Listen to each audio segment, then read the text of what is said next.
Qin Yichen juga sedikit terkejut. Pedang ini sekuat langit, membunuh segalanya. Tetapi kegilaan itu menghilang.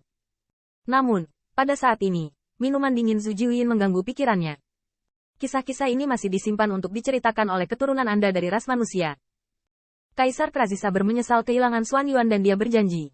Tapi sayang sekali Kaisar Krazi Saber bukanlah ras manusia. Apalagi, bahkan jika itu adalah prajurit Kaisar manusiamu. Apakah umat manusia layak sekarang? Begitu dia mengatakan ini, kaki Zhu Jiuyin sedikit menekan, dan dia melihat bahwa vitalitas Ke Tiangxuan habis, membuat wajah Dek Yuheng tiba-tiba berubah. Namun, mata Qin Yichen berkedip, dan tiba-tiba berteriak, saya khawatir pisau kaisar ini tidak begitu bagus di dalam tas, kan? Belum lagi pamor kaisar prajurit kaisar itu sendiri.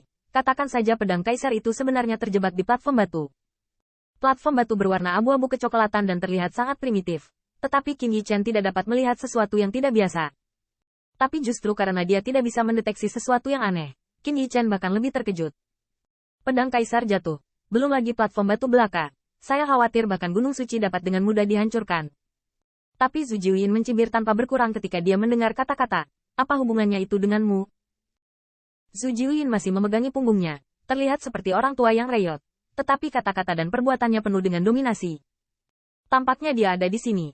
Belum lagi Kaisar Pedang Gila hanya berhubungan dengan ras manusia.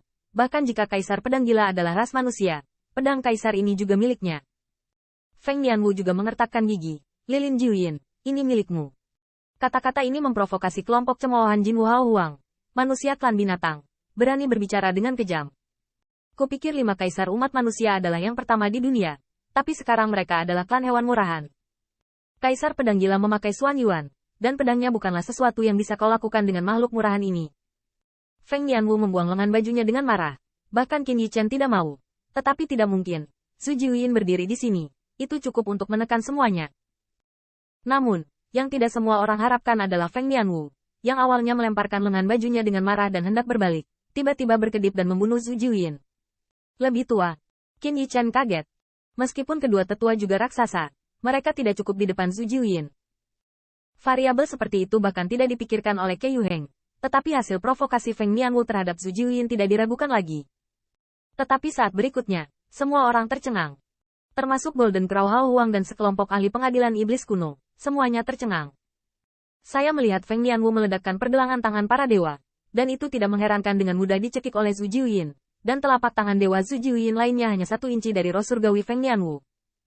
Penyihir leluhur, bajingan ini, penyihir leluhur, apa yang masih kamu ragukan?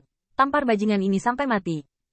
Namun, amarah Jin Wu Hao Huang di sampingnya membuat Feng Nianwu mencibir. Ku bilang, kamu tidak berani menyentuh kami.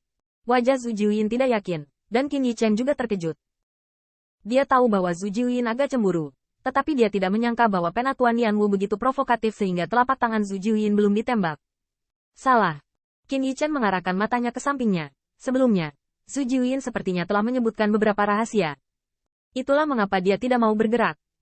Awalnya, Qin Yichen berpikir bahwa dia adalah pembangkit tenaga listrik misterius di sebelah Longwaner. Tetapi sekarang, dia tidak merasakan nafas pembangkit tenaga listrik misterius itu. Selain itu, bahkan Qin Yichen merasa bahwa langkah penatuan Nianwu barusan merupakan tantangan besar bagi Zhu Jiuyin. Dapat dikatakan bahwa jika itu adalah Qin Yichen, telapak tangan ini harus ditepuk dan diterbangkan ribuan mil tanpa menamparkan angin dan melantunkan seni bela diri. Namun, telapak tangan Zhu Jiuyin berhenti setengah inci dari alis Feng Nianwu. Bahkan dampak Shenwei tidak melukai Feng Nianwu. Zhu Jiuyin benar-benar memiliki temperamen yang baik. Qin Yichen tidak percaya bahwa penyihir leluhur yang hidup dari era primordial hingga saat ini bisa memiliki temperamen yang baik. Mungkinkah yang disebut rahasia membuat Zhu Jiuyin cemburu? Qin Yichen tidak dapat menebak apa rahasianya, tetapi pencegahan ini tidak diragukan lagi efektif, sehingga Zhu Jiuyin tidak pernah menyerang Feng Nianwu. Feng Nianwu bukanlah orang bodoh, sebaliknya, dia adalah salah satu sesepuh besar kota Feng Shui. Transmisi suara Longwaner barusan bukan hanya ke Qin Yichen. Feng Nianwu tidak mengerti mengapa, tetapi Zhu Jiuyin tahu rahasia ini, tetapi tidak mau memberitahu mereka. Dan apa yang baru saja dia bidik hanyalah untuk pengujian. Tampaknya bukan pembangkit tenaga misterius yang membuat Zhu Jiuyin cemburu. Tentu saja, mungkin juga mengkhawatirkan balas dendam Yingji setelahnya. Tetapi setidaknya dari sekarang hingga sekarang, Zhu Jiuyin jelas dapat menamparkan telapak tangannya, dan dia enggan untuk jatuh. Pengadilan kematian. Jin Wu Hao Huang berteriak, selain Ke Zhu Jiuyin dan mobil hantu, ada banyak orang kuat di istana iblis kuno. Mereka semua adalah iblis besar yang tidak takut pada raksasa Kaisar Surga. Pada saat ini, semua iblis agung dan pembunuh pindah. Mata Zhu Jiuyin melonjak, tetapi pada saat ini, Qin Yichen juga kembali ke akal sehatnya. Tampaknya yang membuat Zhu Jiuyin tidak berani bergerak bukan hanya ancaman yang belum datang setidaknya sekarang, tetapi mungkin ada ketakutan yang lebih besar. Qin Yichen tidak dapat memahami bahwa salah satu leluhur yang bermartabat sudah sangat marah, tetapi dia belum mendapat masalah. Saya tidak tahu itu diam untuk waktu yang lama. Sepertinya itu hanya sesaat. Tetapi saya melihat Zhu Jiuyin menembak dengan keras, megah, dan dunia hancur. Dan dia langsung pergi ke kota Changhao Miao. Namun, pada saat ini, Feng Lianchu tiba-tiba melemparkan lengan bajunya, menarik Changhao Miao ke dalam lengan bajunya. Feng Lianwu bergegas langsung ke mobil hantu, dan Qin Yichen berteriak, dan volume Taoisme bawaan Heze terbang keluar dari tubuhnya. Taoisme bawaan Heze terpotong seperti pisau tajam, seolah berurusan dengan Zhu Jiuyin, penyihir leluhur. Hanya kebijaksanaan tertinggi dari kaisar semacam itu yang bisa mengancamnya. Heze Sinate Daojing memotong kedua kaki Zhu Jiuyin, wajah yang terakhir berubah sedikit, dan dia tiba-tiba mengangkat kakinya, dan mengambil keuntungan sesaat. Feng Lianwu juga melonjak di lengan bajunya dan memasukkan Ke Tiang Xuan di lengan bajunya. Pada saat ini, dua tetua umat manusia berdiri dengan bangga di depan mata Feng Lianwu. Serangkaian monster agung menyerang, dan di belakang mereka, ada wajah suram dari Lilin 9 Yin.